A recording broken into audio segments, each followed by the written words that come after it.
രാഷ്ട്രീയത്തിൽ ആരും ആർക്കും സ്ഥിരം ശത്രുക്കളല്ല എന്ന് പറയുന്നത് എത്ര സത്യമാണ്. കഴിഞ്ഞ ഏപ്രിൽ മാസം മോദി സർക്കാരിനെതിരെ പാർലമെന്റിൽ വൻ വിജയം നേടിയെന്ന് അഹങ്കരിച്ച പ്രതിപക്ഷം ഇപ്പോൾ വിയർക്കുകയാണ്. ബി.ജെ.പിയുടെ ഏറ്റവും വലിയ ശത്രുവെന്ന് സ്വയം അവകാശപ്പെടുന്ന സാക്ഷാൽ എം.കെ. സ്റ്റാലിൻ ഒടുവിൽ മോദിയുടെ പാളയത്തിലേക്ക് ചേക്കേറുകയാണോ? അതെ, ഇന്ത്യ സഖ്യം തകർന്നടിയുന്ന കാഴ്ചയാണ് നമ്മൾ കാണുന്നത്. ആ ബില്ല് വീണ്ടും വരികയാണ്. ലോക്സഭാ സീറ്റുകളുടെ എണ്ണം കൂട്ടാനുള്ള മണ്ഡല പുനർനിർണയ ബില്ല് വർഷകാല സമ്മേളനത്തിൽ വീണ്ടും അവതരിപ്പിക്കാനാണ് കേന്ദ്ര സർക്കാരിന്റെ വമ്പൻ നീക്കം. ഇതിനായി DMK-യുടെ 22 എംപിമാരുടെ പിന്തുണ കേന്ദ്രം തേടിക്കഴിഞ്ഞു. 1971 സെൻസസ് തന്നെ അടിസ്ഥാനമാക്കി മണ്ഡല പുനർനിർണയം നടത്താമെന്ന വമ്പൻ ഓഫറാണ് BJP നേതൃത്വം സ്റ്റാലിന് മുന്നിൽ വച്ചിരിക്കുന്നത്. ഇതിന് പുറമെ 28 എംപിമാരുള്ള തൃണമൂൽ കോൺഗ്രസിൽ പൊട്ടിത്തെറിച്ച വിമത ക്യാമ്പുമായും കേന്ദ്രം രഹസ്യ ചർച്ചകൾ നടത്തി.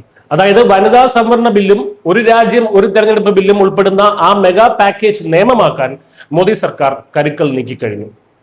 കഴിഞ്ഞ ഏപ്രിൽ മാസം പാർലമെന്റിൽ നടന്ന വോട്ടെടുപ്പിൽ ഈ ബില്ലുകൾ പരാജയപ്പെട്ടിരുന്നു. അന്ന് 528 അംഗങ്ങൾ പങ്കെടുത്ത വോട്ടെടുപ്പിൽ 298 പേർ അനുകൂലിച്ചെങ്കിലും ബില്ല് പാസ്സാകാൻ വേണ്ടിയിരുന്ന 352 എന്ന മാന്ത്രിക സംഖ്യ തികയ്ക്കാൻ സർക്കാരിന് കഴിഞ്ഞിരുന്നില്ല.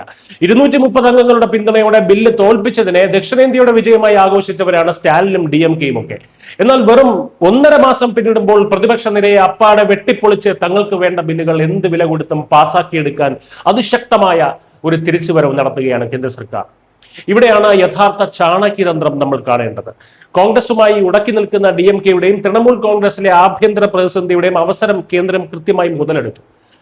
തെക്കേ ഇന്ത്യയുടെ സീറ്റുകൾ കുറയില്ല എന്ന് ഉറപ്പു നൽകാൻ 1971 സെൻസസ് എന്ന ഓഫർ വെച്ചതോടെ കോൺഗ്രസിനെയും പ്രതിപക്ഷ സഖ്യത്തെയും ഉപേക്ഷിച്ച് സ്വന്തം നിലനിൽപ്പിനായി മോദി സർക്കാരിനൊപ്പം നിൽക്കാൻ സ്റ്റാലിനും പ്രാദേശിക പാർട്ടികളും നിർബന്ധിതരാവുകയാണ്. അല്ലെങ്കിൽ തന്നെ അവർക്ക് കോൺഗ്രസിനോട് നിൽക്കാനും താല്പര്യമില്ല.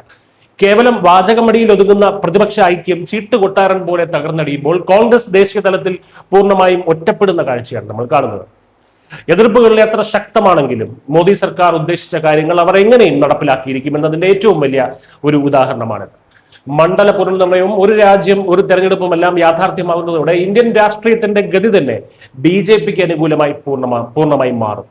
മതപ്രീണനത്തിന്റെയും വിഘടനവാദ ആശയങ്ങളുടെയും പേര് പറഞ്ഞ് വിലപേശിയവർക്കൊന്നും പ്രായോഗിക രാഷ്ട്രീയത്തിൽ പിടിച്ചു നിൽക്കാൻ കഴിയാത്ത ഒരു കാലമാണ് വരാൻ പോകുന്നത്. News desk Malayalam.